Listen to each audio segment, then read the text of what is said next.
I chose to move abroad back in October 2022 from snowy Boston, Massachusetts. And honestly, it's probably been the single best decision that I've made towards the quality of my life. Because now I pay a fraction of what I used to spend back in Boston. I have a lot more freedom and sovereignty. I have residency. I've opened up foreign bank accounts. I'm working on a second passport. My dating life has improved, and my overall quality of life has improved. That's definitely safe to say. But recently, I started realizing that there's certain aspects to this lifestyle that most people on YouTube don't talk about. And what I learned was freedom solves a lot of problems, but it still doesn't solve you. There's still times where I feel a little lost. There's times when I feel disconnected. So in this video, I want to share some things that I didn't expect after leaving the US and moving abroad, and some things that you should seriously consider before making this move yourself. By the way, if you're new here, my name's Alex. I left the US back in 2022. Now I live here in South America full-time, earning income online. And on this channel, I help other men do the same. So let's get into the video. What nobody tells you about living abroad. So one thing that I didn't expect after moving abroad, I mean, you think about it, but you don't really feel it until you're like 2, 3, maybe 4 years into it, was how much I'd eventually miss the people that I know back home, right? First couple years felt exciting. First 2, 3 years, I was going to new countries. I traveled to multiple different countries. I lived in Colombia for over a year, Mexico a few months, Guatemala, Peru, Argentina, Paraguay. You guys know some of my story.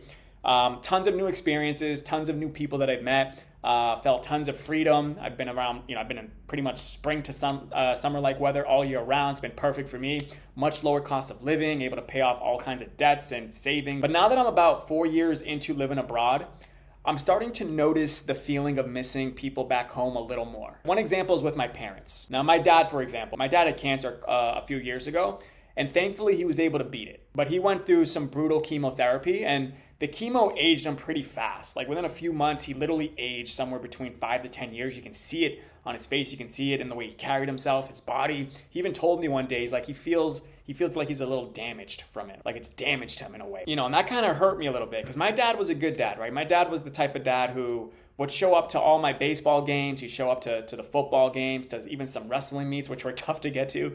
And he worked his entire life. He worked as a mailman for 40 plus years.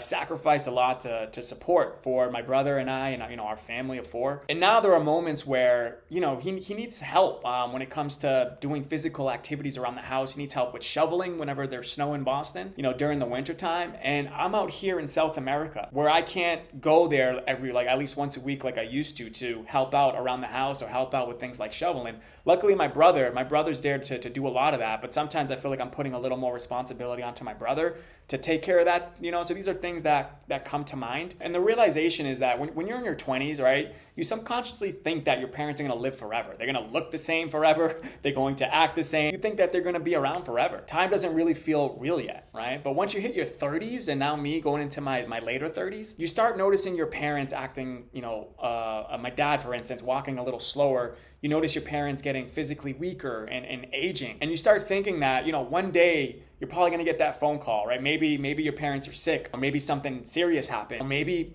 they're gone, unfortunately, which happens to a lot of people out here. And that's the part of living abroad that no one really talks about. And my mom too. My mom's the type of mom that she'll love me no matter what. Like no matter how badly, if I were to mess up in life, if I were to become a convict, if I were to go to prison or do something extremely illegal, she's still gonna love me. She's still gonna have my back no matter what. She's that type of like ride or die mom, right? Hispanic mom. And when you,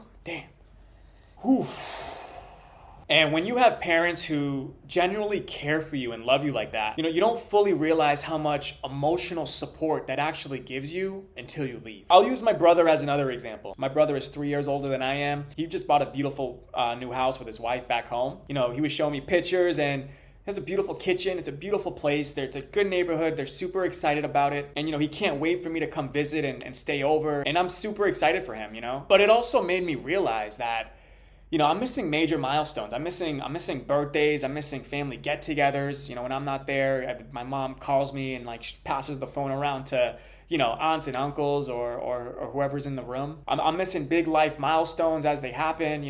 My brother moving into a new chapter with his new home, his new wife, starting a new family, hopefully having kids soon, which is what he wants. I'm missing out on a lot of things. Now, I still come back. I have been going back every single year for about a month, because one of the pros at being a U.S. citizen is if you're outside the U.S. for more than 330 days, you can now capitalize on the foreign earned income tax exclusion. But I do come back, and for things like weddings, I was the best man at my brother's wedding. There's certain things that I won't miss. But still, again, he's moving into a new chapter now, and I'm watching parts of it happening from a completely different continent. And it's not just my brother. I have 3 close friends, and I watch them and their families growing up too. So I'm just missing stages of my families, of my friends, my brother's life, while I'm building my own. And speaking of friends, I'll speak on my best friend Akeem. Akeem and I go back since high school. He's my right-hand guy. We literally spent so much time together in high school. We played football together. We would go out together in college. All through our 20s, we go to clubs together. And Akeem was that cool social guy. He'd be the guy that just does backflips in front of a crowded room and just get the party going, right? And Akeem's now a dad. He has beautiful children of his own, one of which is Athena, which is his firstborn. And every time I go back to Boston to visit Akeem, he's got his house with his wife and children. Athena's always the first one to grab me and pull me into a room. She wants to show me all the new toys that she's gotten. She wants to show me, tell me about, stories about school and even boys that she's starting to like, and all types of,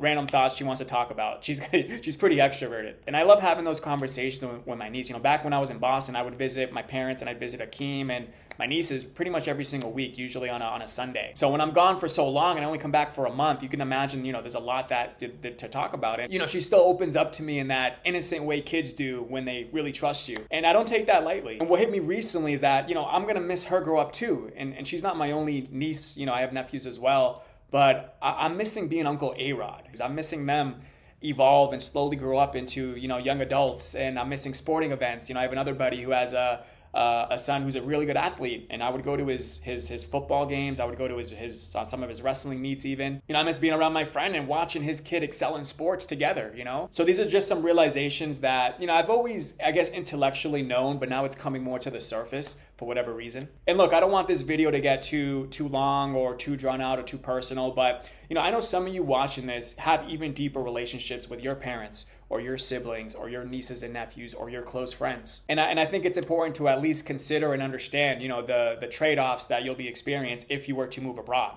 Because there will be moments where you feel disconnection, right?